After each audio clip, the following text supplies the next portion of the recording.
let's get to the issues that we have for this morning to discuss. Very, very, very disturbing, distressing news that we have been treated to in the whole of the week.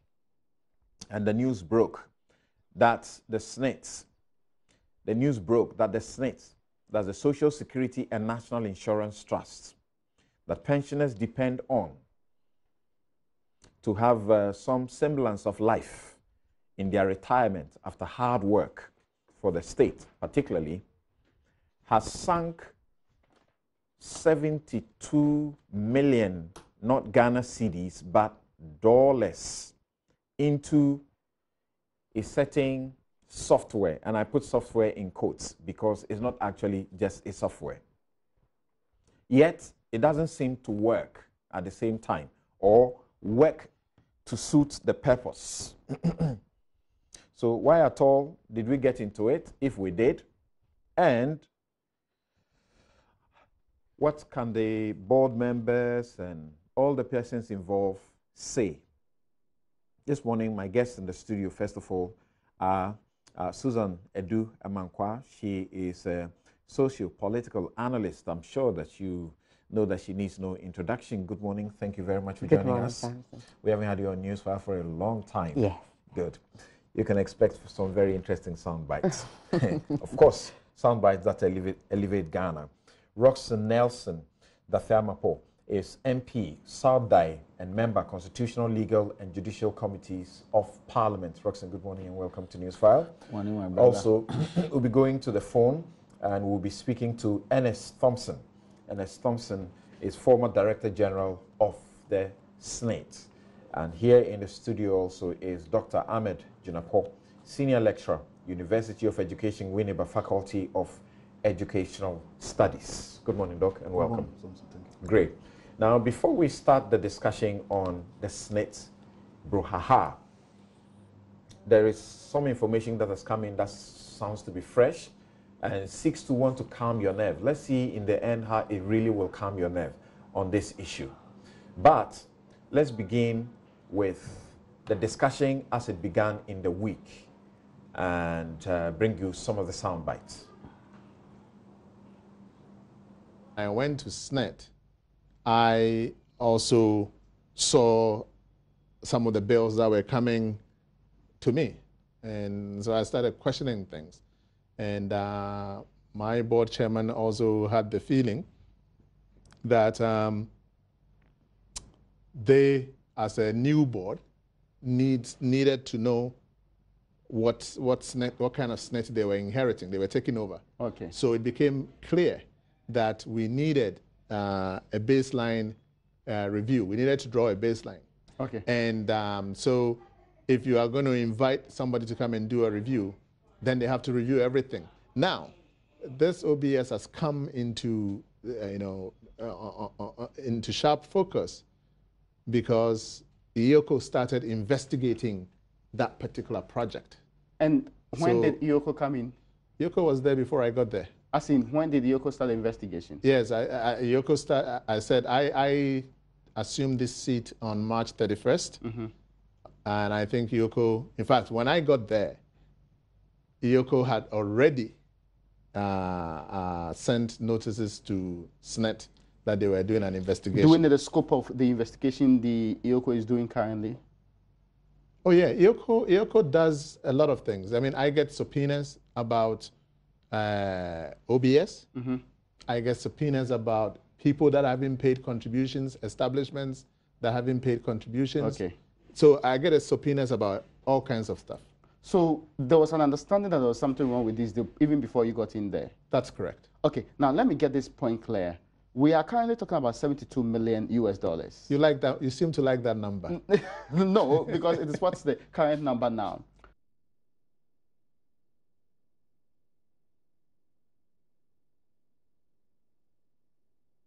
Now, if you're not able to turn over the initial contributions that you get properly, you will run into problem.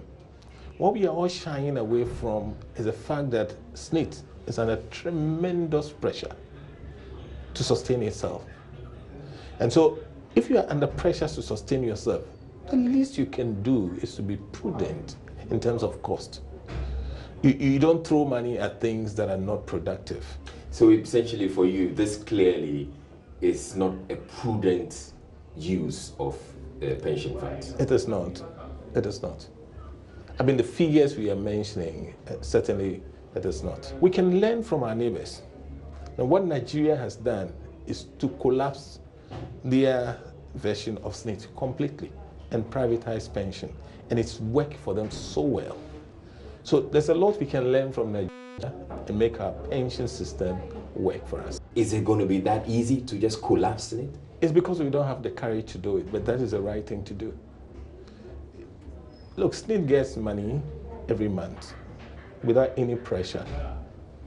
Now, the utilization of the money is where the challenge is. Like I explained earlier, the money they get, if they put it to good use, by now, the investments will be huge.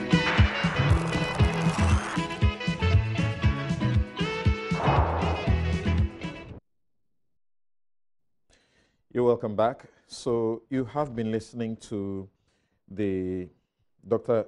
John Ofori-Tinkoran, who is the Director General of SSNIT.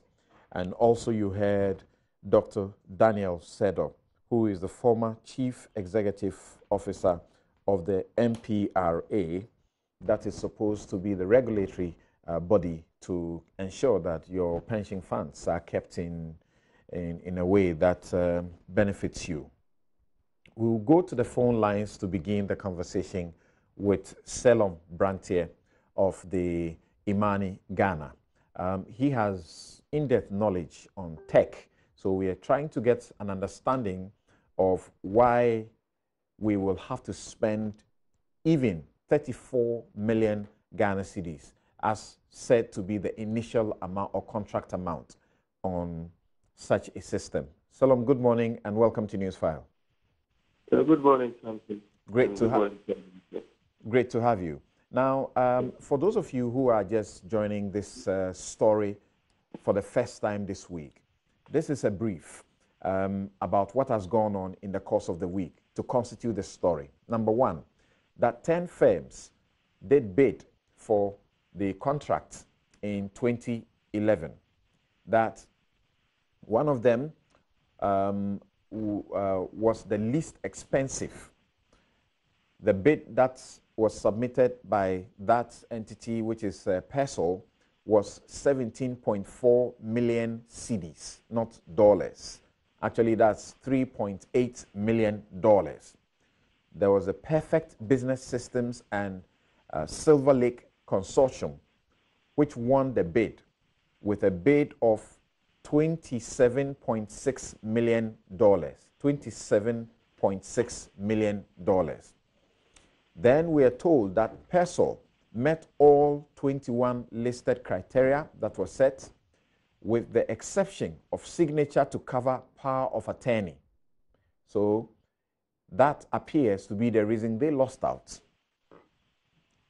Number 6, that the contract with Perfect Business Systems and Silver Lake Consortium was signed in November 2012. The contract sum was total $34 million. $34 million. Number 8, the contract sum excluded $2.2 million annual payment for software license agreement. Number 9, that it excluded maintenance. Number 10, that SSNIT failed to properly scope the contract, and so IT infrastructure was found not fit for purpose after spending the $34 million. So what occasion was that there were additional requests made in an attempt to fix the oversight, leading to several added on costs, ballooning the figure to what we learned, 66 million and eventually $72 million. I'll end by noting that SSNIT executives were told were flown to Malaysia to conduct technical due diligence on this. They ended up paying for a Provident Fund IT infrastructure instead of Social Security IT infrastructure. That's what they were looking for. Then more money was spent in customization of the product to make it Social Security compliant. The latest information is that IOCO has subpoenaed or invited at least 15 staff of SSNIT over this issue, and that the software has failed to work in the manner expected, despite $72 million having been spent on it so far. These are the facts that constitute what has gotten many Ghanaians very agitated, angry about what is going on. And pensioners have had to speak in the course of this week. Now, Selim, you say, and people in your area of expertise suggest that at most, the entire system or process should have cost not more than 10 million United States dollars? Well, I think that there are several dimensions to look at this.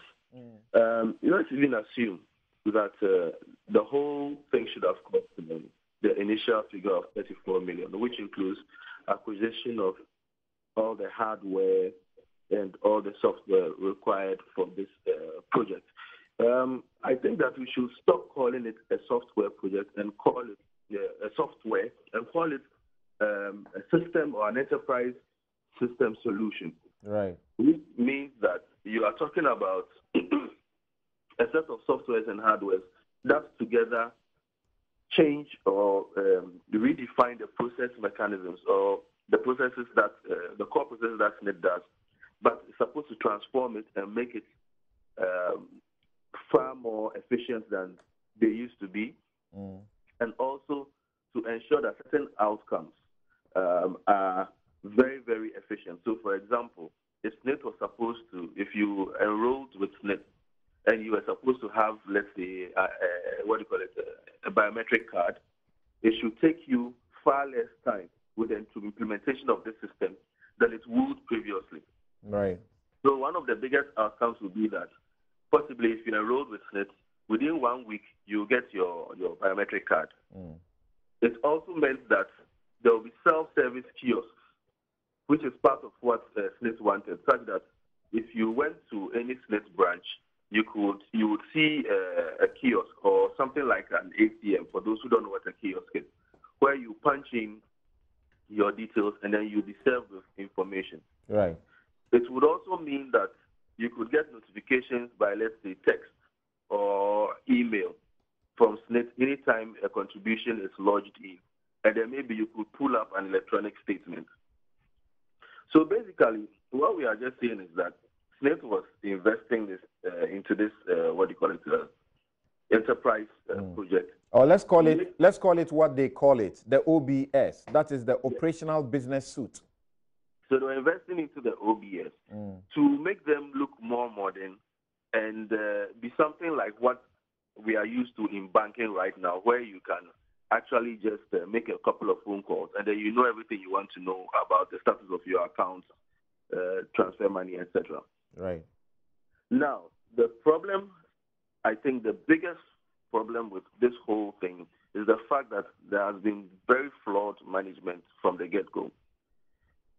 In giving the terms of reference for the contract or for the tender, I believe that they would have communicated very clearly what they wanted to do.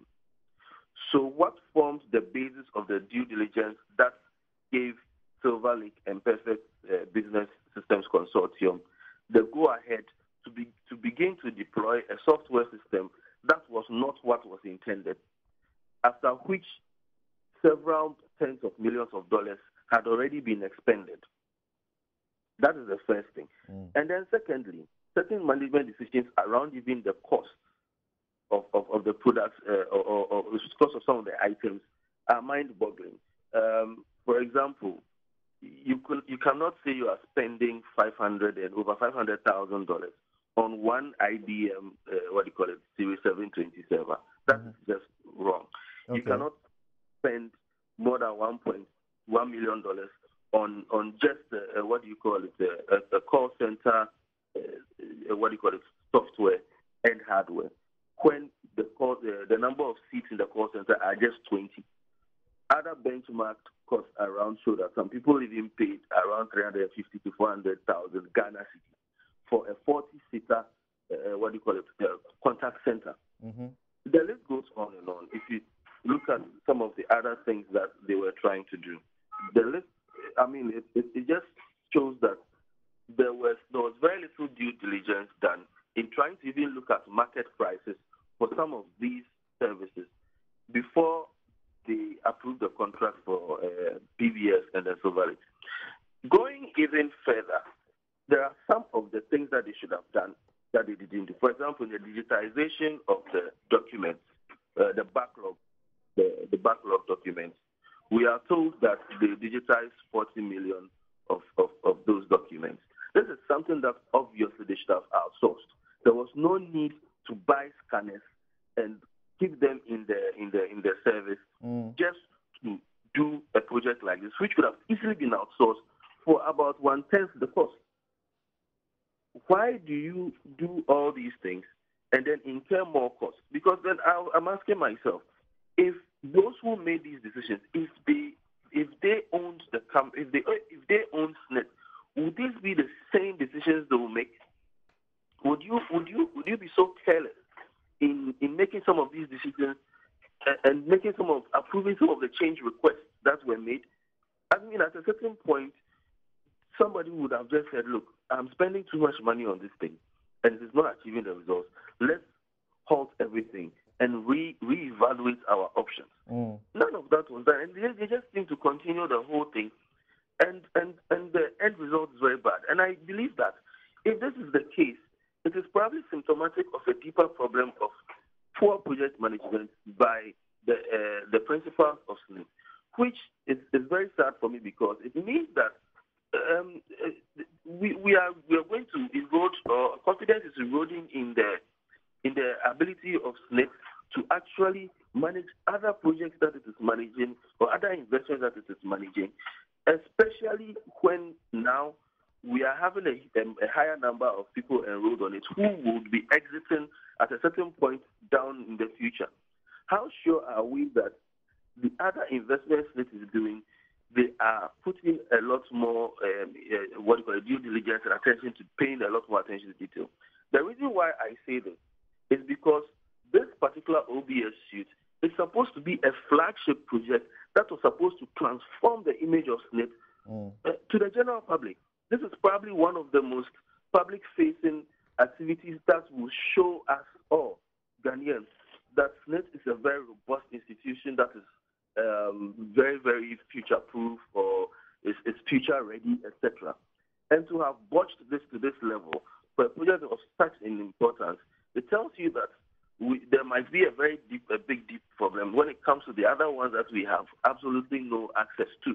Because if this is the one that we all have access to, and this is how it went, there's quite a lot of poor decisions made in terms of management, in terms of methodology, in terms of inspection of the work done, in terms of even vetting the kind of acquisitions they should make, or the kind of procurement they should make. Then this leaves a lot of questions to answer by the principals. Okay. Or those who champion this. Let's take it that, and thankfully we have also been joined by the former Director General of SSNIT, Ernest Thompson. Thank you very much for your time. I will come to you shortly with a couple of questions, particularly coming out of some of the interactions we have had with people and experts like Selom Brantier of Imani Ghana. Now, let's take it that initially when the matter broke, you may not have had the fuller picture and did not get to appreciate in full what exactly was going on, and so you were taken aback by the figures. Now, we have done almost a week of discussing this issue, and some new information have come forward. For example, you are learning that this was, for example, to take care of not only the headquarters, for example, but to take care of 55 other branches across the country. We are told about benefits that it has brought. And you say that in the end, it's supposed to be reflected in improvement of the service of SSNIT or a total transformation.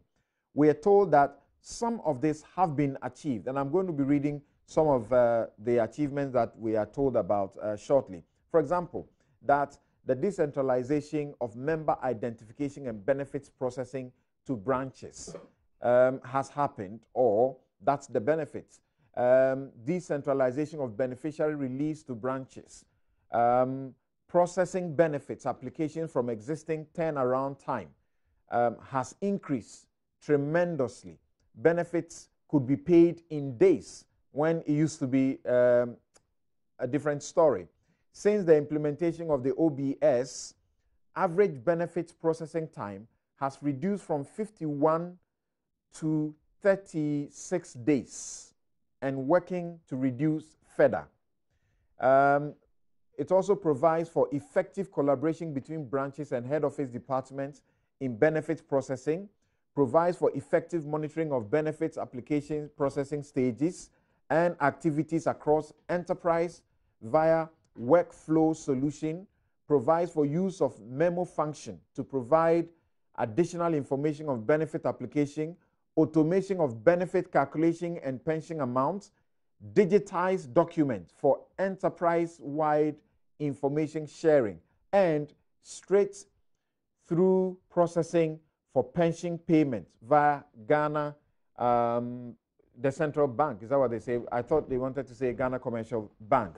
And we are told of how it has stopped people from initially the ability to even do something at branches, which was criminal, as in suggest that somebody is not owing pension, as it were, a SSNIT contribution payment like a company when they owed, or they'll be able to reduce all of these things, and so on and so forth. Upon the benefit of such information, what are you now beginning to be able to put the figure at as to what it should have cost us instead of what we are told? If you look at the total hardware requirements of something like this, even the cost of the biometric cards alone will be somewhere around $15 million for all the, if you want to put the total number of contributors in mind. The total number of cards that you would buy will be in millions, about 4 million or 5 million. I wouldn't be able to put a figure to. So even the cost of cards alone will be around 50 million. Printing of cards and all those things would actually be quite costly. So those things will be the major capital component. Beyond that, I agree that quite a lot of these improvements have been done. However, the budget overrun in terms of the initial 34 million, if you put all these components together, the initial 34 million would sound like a realistic figure because the contractors will also have to make profit and also have to pay for the cost of capital, because usually in some of these situations, especially working with government institutions, the money does not come quickly.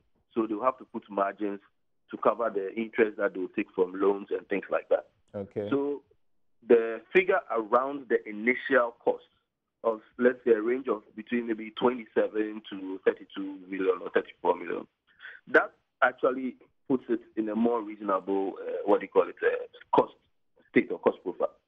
As to the SLA agreement of 2.2 million annually, there are so many different licensing options that appear. For example, if you want to use a system like Documentum, which it does a lot of these, scanning and then what we call electronic content management or document management system. Documentum is like the Rolls Royce of document management. For 1,000 users annually, it could easily be anything between $800,000 to $1 million. Okay. So for a system as big as SSNIT, it's very probable that they could pay $1 million plus for licensing. Also, you are talking about enterprise-level software, which means that when you use the likes of IBM and the rest, you pay very high license fees. My problem comes with some of the cost components of some of these things, the hardware, which could have been bought easier if you even went to places like Amazon. Okay. So those cost of acquisition of some of these things were, in some cases, probably even 8 times to 10 times more than they should have been. And if you were the one managing it as a private company, you would not go the route that they went in terms of acquiring some of these things. Okay, so in that regard, would you say that Persol, that had, suggested that it was able to do this work with 17 million Ghana cedis, or 3.8 United States dollars, was really not sure of what it was going into? I would say that Persol probably misunderstood the scope of the work and only thought about it in terms of the software delivery itself. Okay. So if we are talking about the software delivery, for instance, let's assume that it would take 20,000 billable hours of work. Right. If it was 20,000 billable hours of work to build a software of this, which is probably like a benchmark figure for something like this, where you want to look at all the processes. And the fact that what SSNIT does is not novel. I mean, there are 1,000 companies across the world that do these things in almost every country. So the pensions management system is not an alien system that developers would not know about. Okay. If assuming you build the software from the ground up and you use 20,000 billable hours and you charge some of the top consultants in the world charge $250 per hour, that would amount to about $4 or $5 million. All right. For just the software alone. Okay. And the software will be able to handle all these things and the deliverables that you have said. It is the hardware that I think the cost got very bloated very quickly. And I think the basis under which they contracted even the software and the due diligence they did was probably miscued or misplaced, or the people themselves didn't understand the scope or were hoodwinked or whatever. Right. What I just mean to say is that they paid very little attention to detail on both sides, both the software and the hardware. And they also did not look at new ways in which cost-cutting measures are done. I mean, for instance, these days, the biggest corporations in the world, whilst they have what we call backup or redundancy in terms of on-site service, or what we call co-location, where some of the service will be in Accra, some will be in Kumasi, or some will be in Takoradi, and to be hosted with, channels that are always online, like, let's say, telcos, like, for example, MTN, or they say where you could just host your data center there, all right, just so that you have your systems running always. These are things that you do, right? Or you even use Amazon Web Services to put everything on the cloud, which makes it way easier. My final question to you, Selom, will be that with the benefit of hindsight, they have given information about the changes or the variations that appear to have happened. They've given dates, they've given what was requested and how we now have to come to a bigger figure. Is it your contention that we're told that the actual contract sum for the project was 26,365,824.79, and then there was a 14% contingency, which amounted to $3.6 million. Is it your contention that the variations that were done, the 3.6 million, should have been able to cater for all of that so that the state didn't have to spend extra? Everybody goes into a project with an idea of a budget in mind. There is no organization in this world that has an infinite source of cash or capital. And therefore, that's the reason why we have managers, just so that they are able to ensure that the deliverables that they had are done within the budget, within the scope, and then within a particular time frame. That is what every project manager's responsibility is. So if the budget was that there will be contingencies, I mean, usually in things like this, because it's not a one-off thing, it happens over the course of, let's say, 18 months or a year or two. You are talking about the fact that there would be certain changes in pricing that you might not have control over. So even a 20% contingency, it's fine. But once you start going beyond that, and then you realize that the initial scope wasn't what it was supposed to be, there's a failure of project management. It's a grand failure of project management. And very easily, if you don't begin to start locking out the areas where there are slips, then you get a giant slip up like what we've had, where the thing has ballooned to about 100% more. Okay. Thank you very much, Selom. Selom Branche is with Imani, Ghana. Thank you very much for your time indeed, for the explanations that you give us. And let me now get to the former Director General of SSNIT, Ernest Thompson. Thank you very much for joining us also, sir. Hello, Mr. Ernest Thompson. Thank you very much. Great, great. I suspect that you have your set by you, and so you are listening to me via the set instead of directly on the phone. If you could do that, it will help us, because you get a delayed transmission of what I say.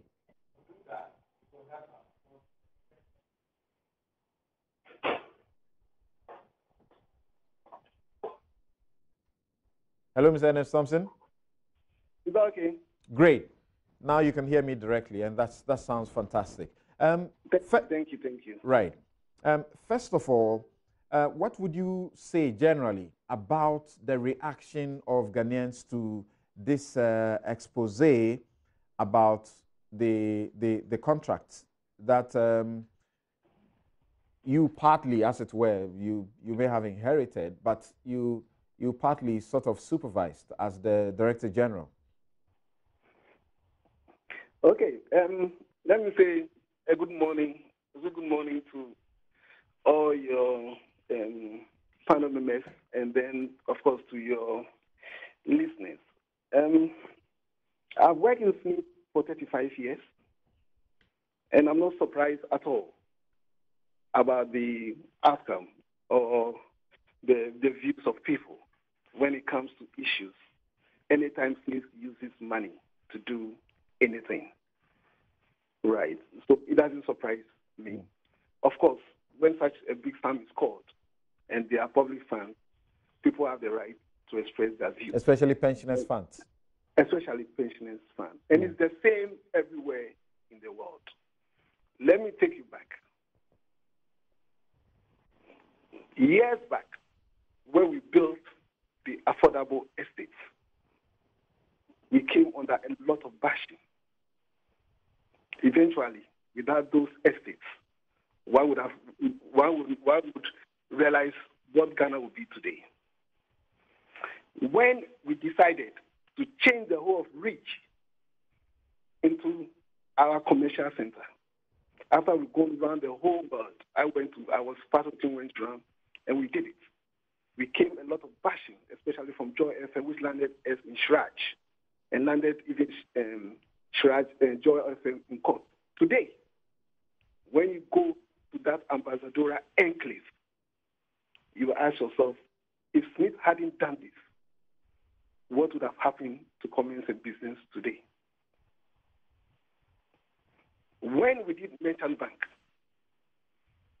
we came under a lot of bashing. Today, banks have collapsed, but a simple decision taken by the board with Bank of Ghana has saved Merchant Bank from collapsing.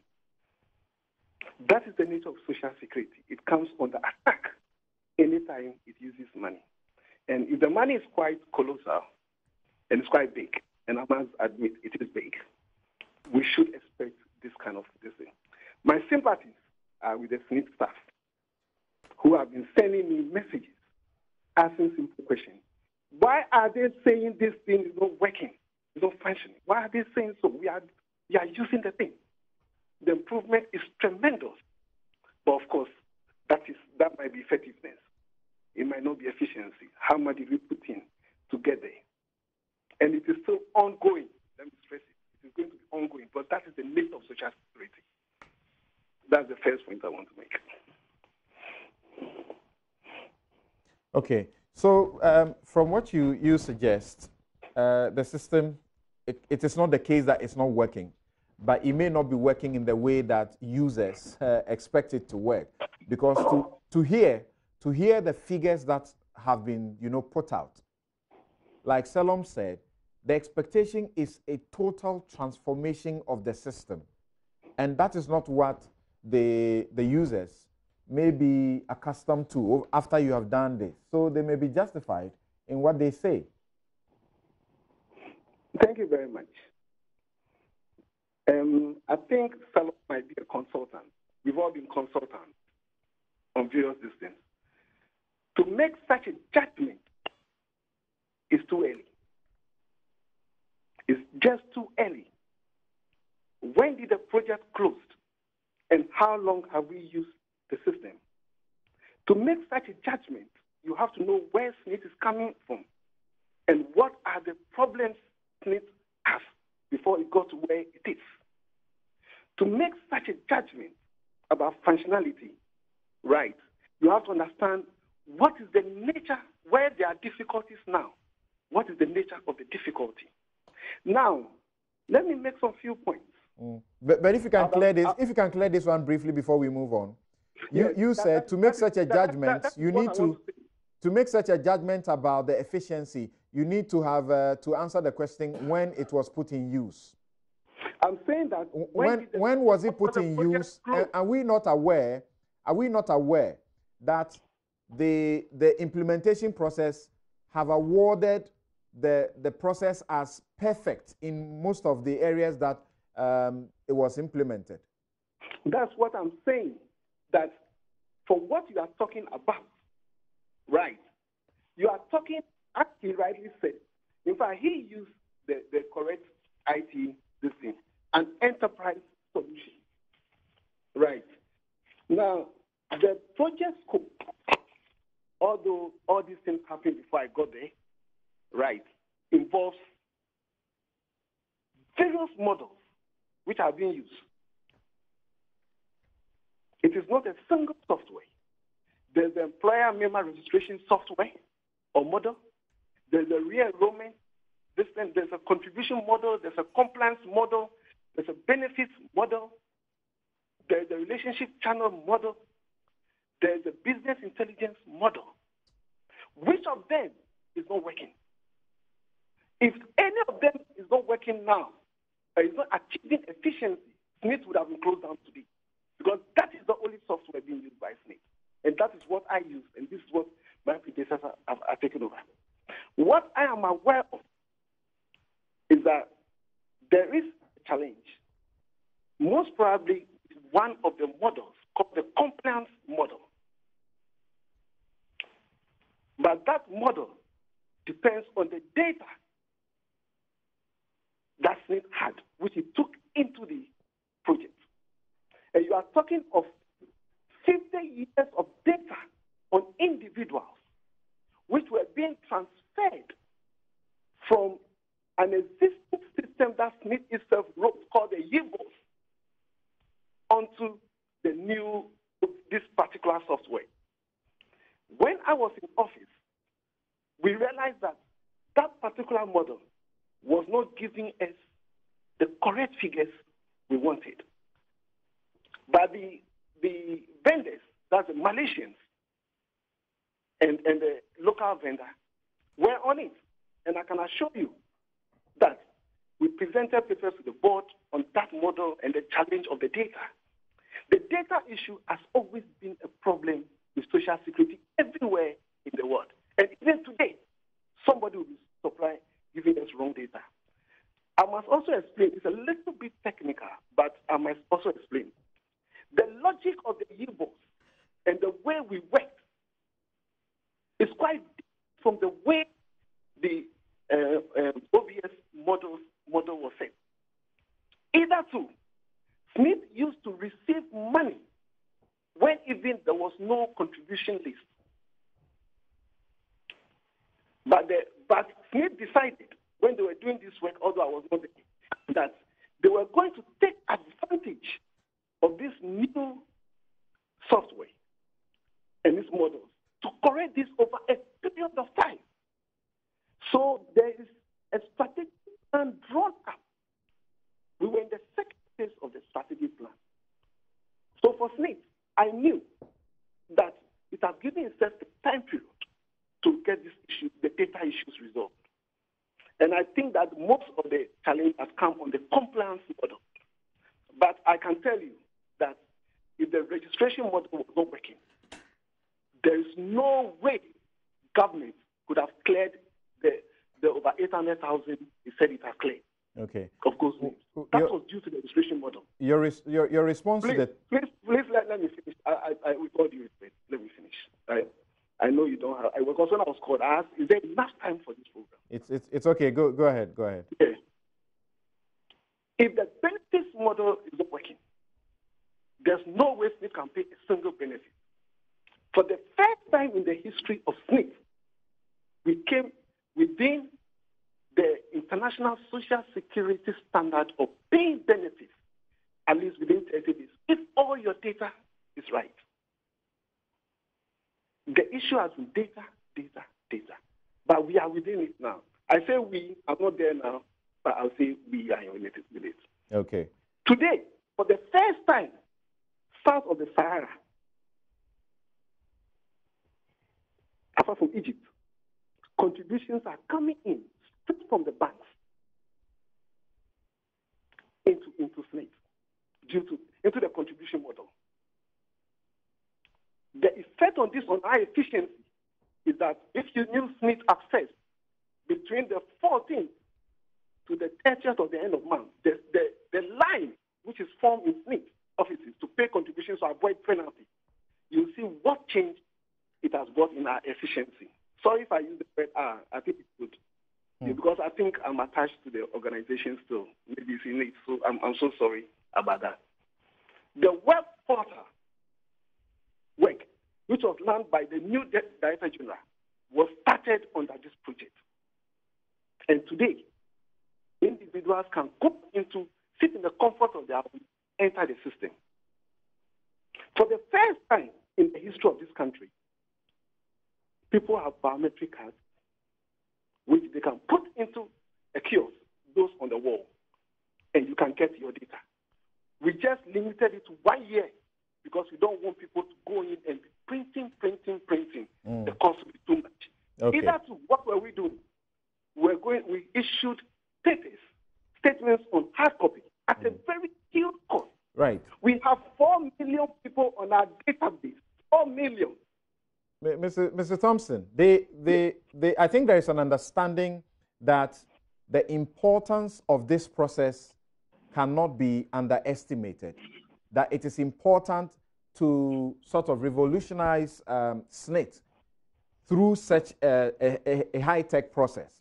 But the funny question is, you admit that if initially what was agreed to be the contract sum, if you take the $26.3 million, then the $3 million plus contingency arrangement, and then the $4 million which constitutes VAT, all put together $34 million, then you move beyond that because you need to vary the program. And eventually you hit $72 million. Some wrong has been done, correct? Will you call it a wrong if you don't know the past leading to it? Actually, you not asked me that question, so I didn't go to that stage to explain what led to it. Because you asked a specific question. Right. But I don't think that a wrong has been done. The figure is high. Right. It will surely reach eyebrow. Right. But then, let me tell you why it went that way. First, can I go on, please? Yes, go ahead. That's what people want to know. Yeah. Because if you knew what you wanted from the start, you would not have gotten into that. Let me explain to you, because that is also a wrong assumption. You have to look at the methodology which they agreed on from the beginning, as provided in the various tender documents, because it was an international competitive tender, and the methodology they agreed on. The methodology they agreed on after the tendering, and bear in mind that even there was an addendum done again for the people to tender again. after meetings, as I wasn't there, but the methodology was as simple.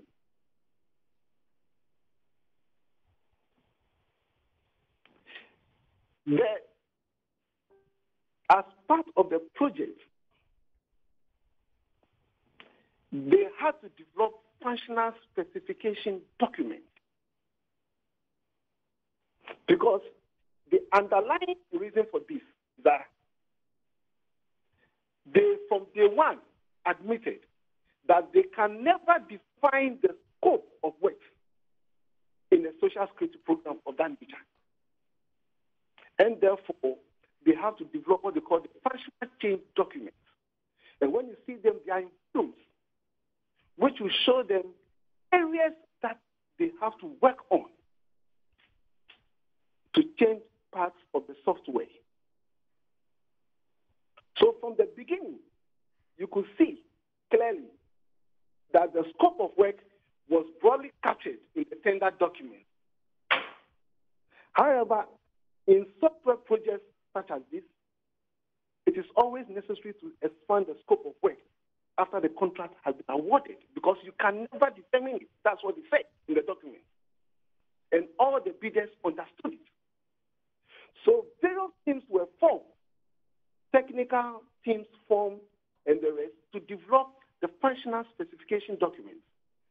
And these were then used to customize the software.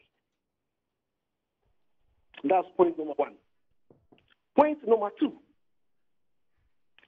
in the customization of the software, SSNIT asks for a lot of more functions to be added on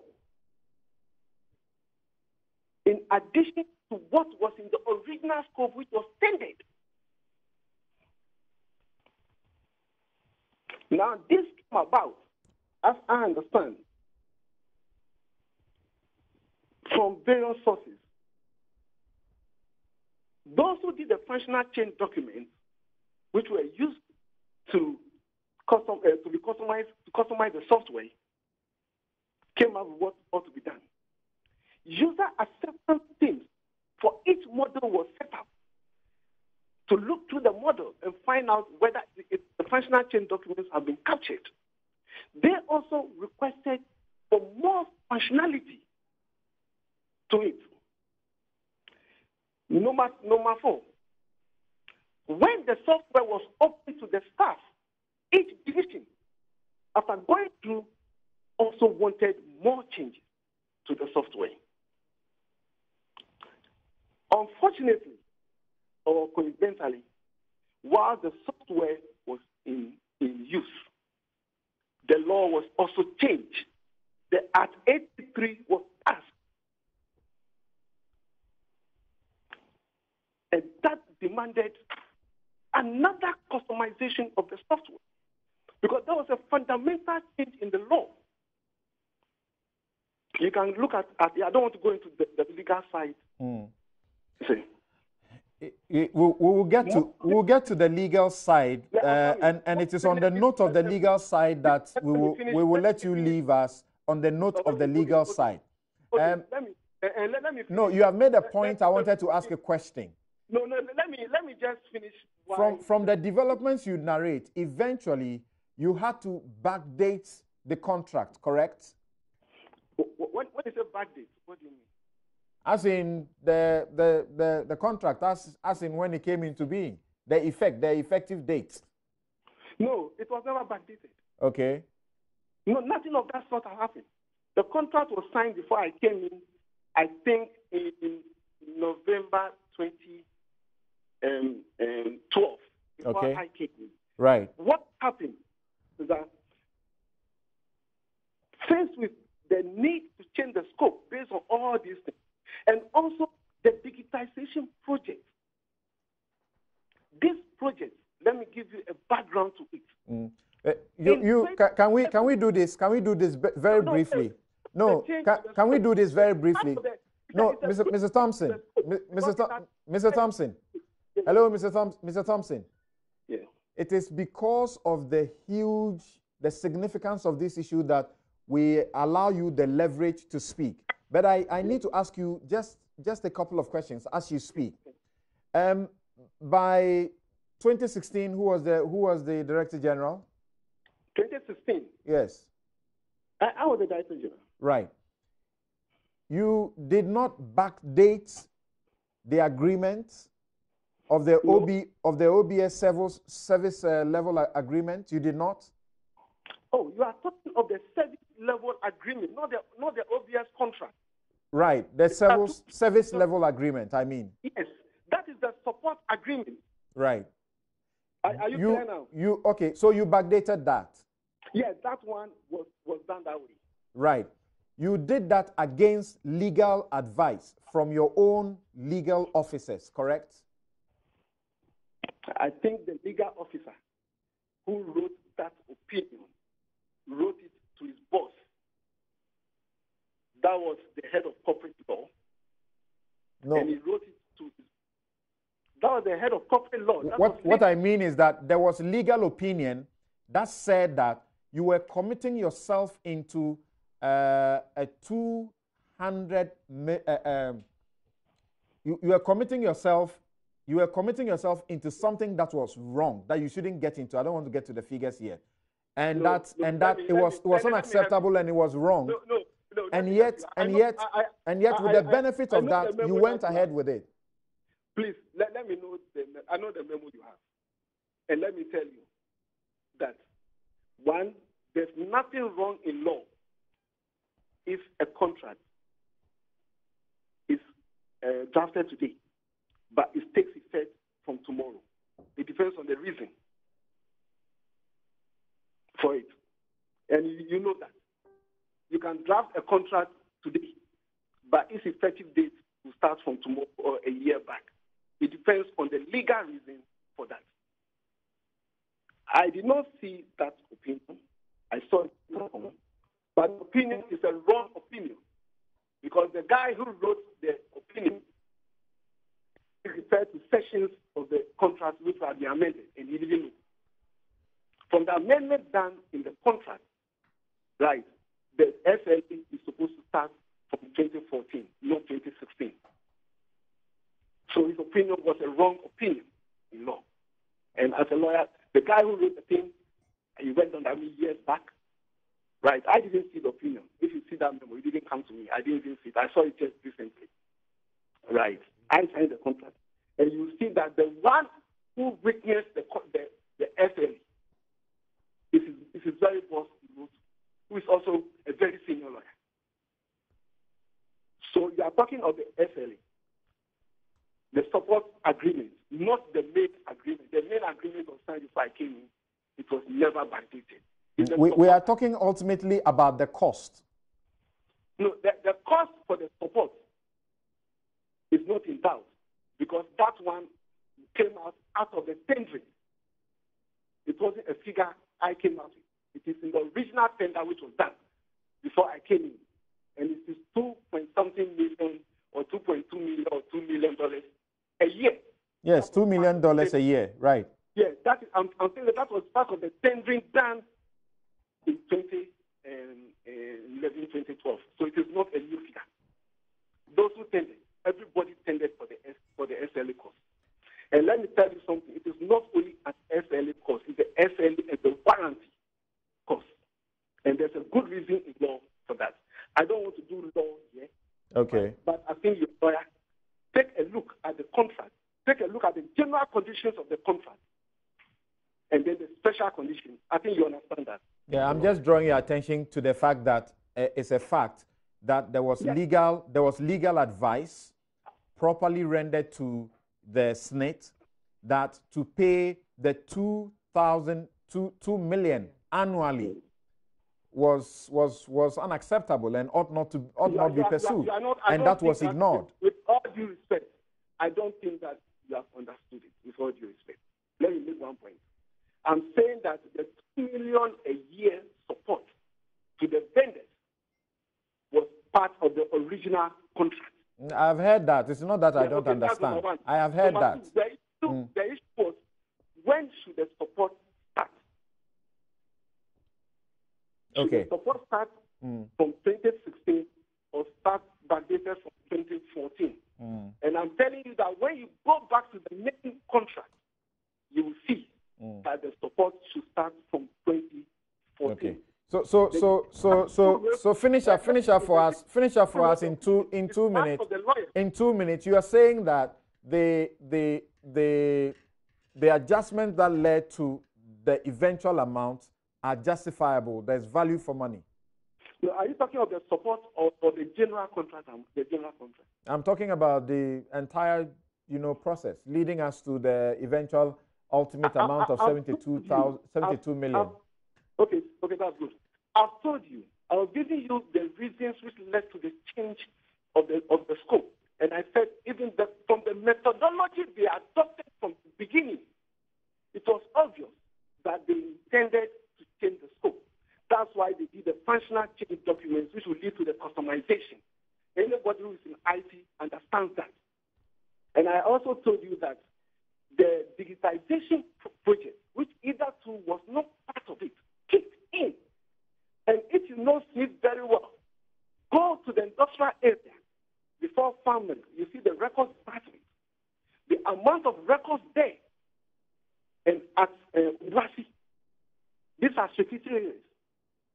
We have 4 million people on the database. Like you, as a folder, which is everything about you that you've done to pass your social security history.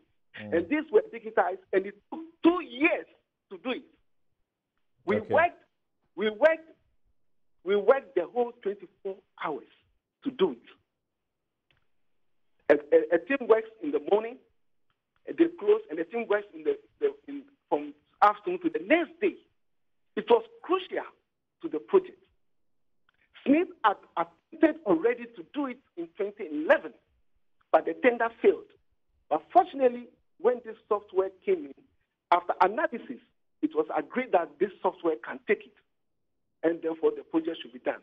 This project, the digitization, which is unprecedented, today all records are digitized. This digitization project, which was done, has helped in changing the face of SSNIT forever. It might be costly, and it had tremendous hardware implications, especially storage on the servers, because the original scoping of the servers did not include this project. It meant purchase of scanners, blades, and everything. But let me tell you something. In all these changes, this is the truth which has never come out. Each change order which was done, and the contract also spoke of change order. It is in the contract. It gave them, you have to go back to PPA. And each one went to PPA. The procurement team and the technical team went to PPA. They defended it. PPA will ask for documents. Then they will approve it. And there are letters in SSNIT that PPA itself wrote saying that with this approval, the new contract sum is 45 million. Then it went to 55. And so approvals were being done. Okay. At the end of let me just finish. At the end. Yes, you are finishing really. There was advice that to do this project, when you finish, you now have to look at encryption to avoid hacking. That can never be determined from the beginning because nobody knew the scope of the total scope of the work, especially when so an encryption was also done at a cost. Okay. All this added to the project cost. Okay. So as far as you are concerned, and this just some commentary of sorts. As far as you are concerned, if you are starting a project and you start the project on an amount of $34 million and you end up with $72 million, you say for as long as there is room in the contract to allow for that, it's okay that you did due diligence and that everything was overboard? I'm saying that, let me repeat what I'm saying. I'm not saying that because there's a room, you just go and do it. I'm saying that from the methodology adopted, the nature of the contract I came to meet, it was obvious that they intended that the scope would change. There would be customization and the rest. Digitization came in and it was added to it. Even the scope of the contract, the contact center, the modern contact center we have. Okay. All right. Also all right. All right. And I want to stress that in each case.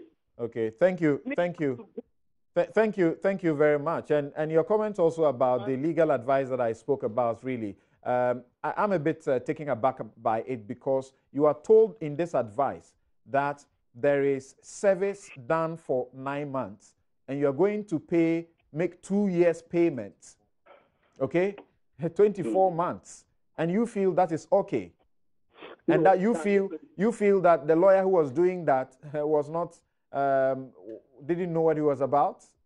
What I'm saying is that I saw the memo he wrote later on. That is his job. He wrote it to his boss, right? The general counsel himself. Eventually, when the contract was signed, it was the general counsel who witnessed it, meaning that he himself might have had some inhibitions about what his lawyer was advising. Okay. Now, let me tell you something. It is not about 9 months and 12 months. It is what is in the contract which will regulate when the contract should. Okay, thank you. Thank you very much. Ernest Thompson is the former Director General, the immediate past Director General of the SSNIT. We have spent close to an hour doing Oli Ernest Thompson and Selom Brantier, for good reason, because this is such a sensitive matter, and many people are so angry at hearing just the figures involved in this project undertaken by SSNIT, for which there are claims that you cannot really see the results that it's giving. But Ernest Thompson says that people need to take it easy and actually see what exactly has gone on and the efficiency levels. I'm coming to my guest in the studio, but I have to do that after this break. We'll be right back.